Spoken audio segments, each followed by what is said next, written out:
Shalom, bien-aimés dans le Seigneur Jésus-Christ. Si vous regardez cette vidéo aujourd'hui, c'est que vous avez probablement déjà ressenti ce phénomène étrange, presque mystique et sans jamais réussir à l'expliquer. Vous écoutez une chanson profane, une musique à la mode, et après quelques minutes, vous vous sentez inexplicablement vidé, fatigué, lourd. À l'inverse, vous ouvrez votre Bible, vous lisez 2 ou 3 chapitres ou vous lancez un chant de louange inspiré et instantanément, une paix profonde s'installe. Votre énergie revient, vous vous sentez rechargé. Vous savez, pendant longtemps, on a relégué cela au domaine des impressions floues ou de la simple psychologie religieuse. Mais que se passerait-il si je vous disais que la science la plus moderne, les neurosciences et la biologie viennent de prouver que ce que vous vivez est une réalité physique absolue? En tant que chrétiens, nous aimons dire que notre corps est le temple du Saint-Esprit. Aujourd'hui, je propose que nous découvrions ensemble de manière rationnelle et scientifique comment ce temple est construit et pourquoi nous sommes par nature des âmes éponges, comme j'aime nous appeler. Et surtout, nous allons comprendre l'extrême urgence de veiller sur ce qui entre dans notre esprit. Pour comprendre notre réceptivité, il faut ouvrir la boîte noire de notre cerveau. Dans les années 90, des chercheurs ont découvert une catégorie de cellules fascinantes. On les appelle les neurones miroirs. À l'origine, ces neurones nous servent à apprendre par imitation. Si vous voyez quelqu'un saisir un verre, les mêmes zones de votre cerveau s'activent que si vous saisissiez ce verre vous-même. Mais la science a découvert que ce système s'applique aussi aux émotions et à l'audition. C'est ce qu'on appelle l'empathie esthétique. Lorsqu'un artiste, un compositeur crée une œuvre dans un studio, il n'enregistre pas du vide. S'il est habité par la colère, le vide existentiel ou la dépression, cet état neurologique va dicter ses choix physiques. Le rythme de son cœur va influencer sur le tempo, sa tension musculaire va modifier le timbre de sa voix, la pression de ses doigts sur son instrument, etc.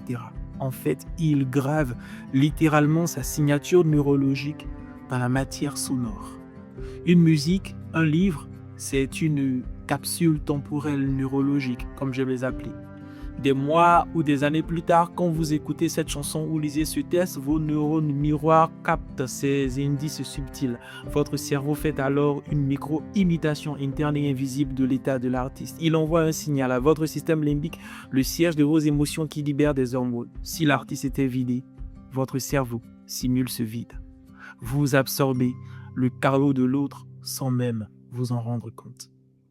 Ce phénomène s'explique aussi par un principe physique appelé l'entraînement de phase. Lorsque deux systèmes qui émettent des fréquences se rencontrent, le plus malléable s'aligne sur le plus fort. Nous sommes des vases communicants. La musique court-circuite notre logique pour parler directement à notre tronc cérébral. Elle peut modifier notre rythme cardiaque, notre respiration et synchroniser nos ondes cérébrales. Alors, pourquoi cela est-il encore plus fort chez les croyants? Eh bien, parce que notre vie de foi, la prière régulière, la méditation de la parole de Dieu sculptent littéralement notre cerveau. En cherchant Dieu, nous développons ce que la science appelle l'attention focalisée et la réceptivité. Nous apprenons à baisser nos boucliers pour nous abandonner à la présence de Dieu. Notre cerveau est habitué à s'ouvrir. De plus, nos lectures bibliques créent en nous une immense bibliothèque de symboles sacrés. Alors, lorsqu'un chant inspiré résonne, il active ce que la psychologie appelle l'amorçage cognitif. Le chant ne part pas de zéro, non, il percute des autoroutes neuronales déjà prêtes, libérant immédiatement de la dopamine, l'hormone de la motivation, et l'ocytocine qui est l'hormone de la confiance et de l'amour. C'est l'extase, la paix indicible, la recharge spirituelle validée par la biologie. Mais, mes frères et sœurs, c'est ici que se situe le message crucial de cette capsule. Cette immense perméabilité et cette sensibilité supérieure que Dieu vous a donnée pour le ressentir et pour créer à un revers de la médaille redoutable. Votre cerveau ne sait pas faire le tri tout seul. Si la porte de votre âme est grande ouverte pour capter la présence de Dieu, elle l'est tout aussi pour capter le pire. Lorsque vous écoutez passivement des musiques chargées de cynisme, de rébellion, de sensualité brute ou de désespoir, vous introduisez des capsules de poison dans votre système nerveux. Vos neurones miroirs vont simuler ce poison. Votre système limbique va sécréter du cortisol, qui est l'hormone du stress et de la lassitude. Vous vous demandez parfois pourquoi vous manquez de ferveur dans votre prière du matin, pourquoi une lourdeur spirituelle s'est installée sur votre vie. Regardez ce que votre éponge a absorbé la veille. L'Écriture nous avertissait déjà en Proverbe 4, verset 23. « Garde ton cœur plus que toute autre chose, car c'est de lui que viennent les sources de la vie. » Aujourd'hui, la science met des mots techniques sur ce verset. C'est comme si la science nous disait « Protège tes connexions neuronales, car ce que tu écoutes réécrit l'histoire de tes émotions. » Écouter une œuvre n'est jamais un acte neutre, c'est accepter une transfusion sanguine au plan spirituel, pour ainsi dire. C'est laisser l'état d'esprit d'un parfait inconnu devenir votre propre état d'esprit. Ne donnez pas les clés de votre temple au premier venu. Alors, quelle est notre responsabilité? Elle est double. Premièrement, nous devons pratiquer une stricte hygiène environnementale et sonore.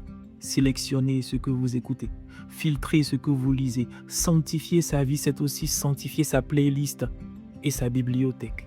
C'est un acte de légitime défense pour votre foi, oui. Deuxièmement, pour tous les créateurs, les écrivains, les musiciens, les enseignants qui m'écoutent, comprenez que si vous êtes une éponge face à Dieu, vous devenez une capsule temporelle pour les autres lorsque vous créez. Si vous écrivez un texte ou composez une chanson en état saturé de la présence de Dieu, de sa parole et de l'adoration, eh bien, vous gravez cette vie divine dans vos structures de phrases. Vos lecteurs et vos auditeurs, à leur tour, simuleront cette ferveur. Vous deviendrez des canaux d'eau vive. Alors, ne tentez pas de remplir les autres si votre éponge est déjà sèche, non. Retournez à la source, lisez la parole, cherchez l'intimité du Dieu créateur et laissez votre cerveau se faire sculpter par la gloire de Jésus-Christ. Prenez soin de votre temple, oui, prenez soin de votre temple. Merci de m'avoir suivi et que le Dieu de paix qui surpasse toute intelligence garde vos cœurs et vos cerveaux en Jésus-Christ. Shalom.